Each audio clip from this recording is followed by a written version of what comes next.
मरने के बाद स्वर्ग के द्वार पर 4 व्यक्ति खड़े थे। इन 4 व्यक्तियों में पहला राजा था, दूसरा एक बिजनेसमैन था, तीसरा पंडित था और चौथा एक आम आदमी मजदूर था। किसी को भी यह पता नहीं था कि कौन स्वर्ग के अंदर प्रवेश कर पाएगा और कौन वहीं से वापस लौटा दिया जाएगा। सब स्वर्ग का दरवाजा खोलने की राह देख रहे थे और आपस में बातें कर रहे थे। जैसे कि राजा को मरने से पहले से ही आदत थी, उसने अपनी बात सबसे पहले बताई। राजा ने कहा, मैं बहुत प्रख्यात राजा हूँ, मैंने धरती पर अपना बहुत नाम कमाया है, इसलिए पूरी संभावना है कि मैं ही स्वर्ग में जाऊंगा। फिर व्यापारी ने अपनी बात सामने रखी, वह बोला, मैंने धरती पर खूब धन कमाया और उस धन से मैंने सैकड़ों लोगों की मदद की, इसलिए मैं ही स्वर्ग का हकदार हूँ। अब बारी थी पंडित की, तो पंडित ने मुंह खोला और सबको यह कहा, चाहे तुम जो सोच लो, लेकिन यह बात तो तय है कि स्वर्ग के दरवाजे खुलेंगे तो मेरे लिए ही। सब जानते हैं कि पंडित दिन रात भगवान को याद करते हैं, इसलिए स्वाभाविक है कि स्वर्ग में पंडित का स्वागत किया जाए। जब सब ने अपना अपना पक्ष रख दिया, तब सबकी नजर उस मजदूर पर थी जो चुपचाप अपनी नजरें नीचे झुकाए बिना कुछ बोले वहीं पर खड़ा रहा। स्वर्ग का दरवाजा खुला और वहां पर एक देवदूत आकर खड़ा हो गया। देवदूत के हाथों में एक पुस्तक थी जिसमें इन सभी के कर्मों के बारे में लिखा हुआ था। देवदूत ने सबसे पहले राजा को अपने पास बुलाया और उसको पूछा, तुम बताओ, तुमने अपने जीवन में क्या क्या अच्छे कर्म किए हैं?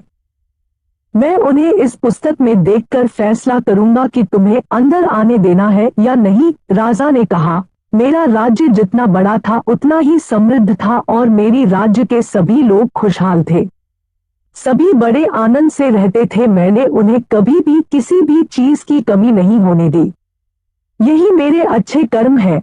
देवदूत ने अपने पुस्तक में देखा और देखने के बाद राजा से कहा, तुम सच बोलते हो, तुमने अपने राज्य की प्रजा को बहुत सुखी रखा था, लेकिन तुमने अपने राज्य की सीमा बढ़ाने के लिए जितने युद्ध किए थे, उन युद्ध की वजह से हजारों सैनिकों ने अपनी जान गंवा दी थी। उन हजारों सैनिकों के परिवार के दुख का कारण तुम बने थे, इसलिए तुम स्वर्ग में नहीं आ सकते। अब बारी थी व्यापारी की। व्यापारी से जब देवदूत ने पूछा कि तुम्हारे अच्छे कर्म क्या है, तब व्यापारी ने उससे कहा, मैंने सैकड़ों लोगों को खाना खिलाया है, कई आश्रमों में दान किया है, कई निराश्रित लोगों के लिए घर बना कर दिया है, यह मेरे अच्छे कर्म है।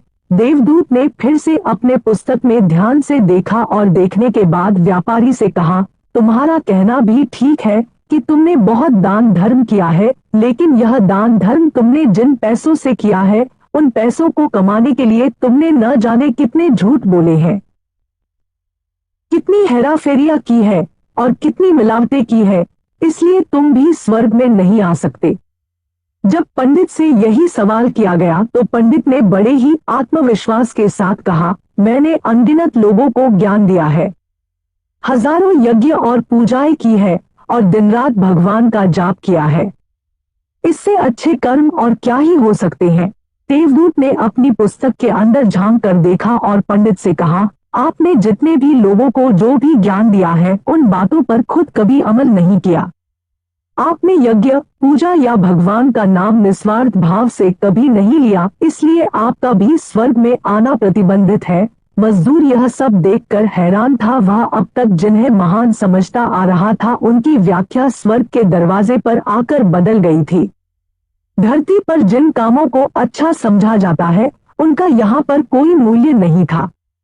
यमदूत ने जब इस मजदूर को अपने पास बुलाया और इससे पहले कि वह उससे उसके अच्छे कर्मों के बारे में पूछता, मजदूर बोल पड़ा, प्रभु, मैं जानता हूँ कि मैं भी स्वर्ग में आने के लायक नहीं हूँ, लेकिन मैं फिर भी एक बार बाहर से ही स्वर्ग को झांक कर देखना चाहता हूँ, बस इससे ज्यादा मेरी कोई इच्छा है ही नहीं, क्योंकि ऐसी इच्छा पालने के लिए मैंने जीवन में कुछ भी नहीं किया है।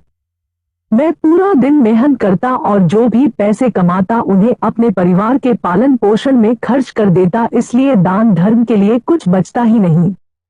लोगों की भला मैं क्या सेवा करता, क्योंकि काम के बाद जो थोड़ा सा समय मिलता उसको अपने ही बूढ़े माँ बाप की सेवा में बिता देता। और यह सब करने के बाद मैं कभी कभी मंदिर भी चला जाता और भगवान से जैसा भी मुझे दिया है उस जीवन के लिए धन्यवाद कहता। देवदूत ने अपनी पुस्तक में बड़े ध्यान से देखा और थोड़ी देर देखते ही रहा। फिर उसने मजदूर से पूछा कि तुम याद करके बताओ, तुमने कभी तो कोई अच्छा काम किया होगा।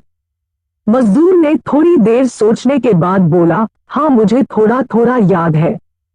एक बार मैं बहुत भूखा था और मैं खाना ही खाने बैठा था कि एक बहुत ही कमजोर कुत्ता जो ठीक से चल भी नहीं पा रहा था वह मेरे पास आ गया और मेरे खाने को देखने लगा। तब मैंने अपनी रोटी उसे खिला दी थी और उस दिन मैं खुद भूखा सोया था। मजदूर की बात सुनने के बाद देवदूत मुस्कुराया और मजदूर को बड़े सम्मान से स्वर्ग के अंदर लेकर गया। दोस्तों, अच्छे कर्म लोभ मोह माया इन सब भाव में आकर नहीं किए जाते और ना ही उन्हें अच्छे कर्मों की श्रेणी में गिना जाता है। निस्वार्थ भाव से किया गया एक ही अच्छा कर्म भी आपके जीवन के सारे पाप धोने की शक्ति रखता है। इसलिए जब भी मौका मिले निस्वार्थ भाव से और अच्छे मन से अच्छे कर्म किया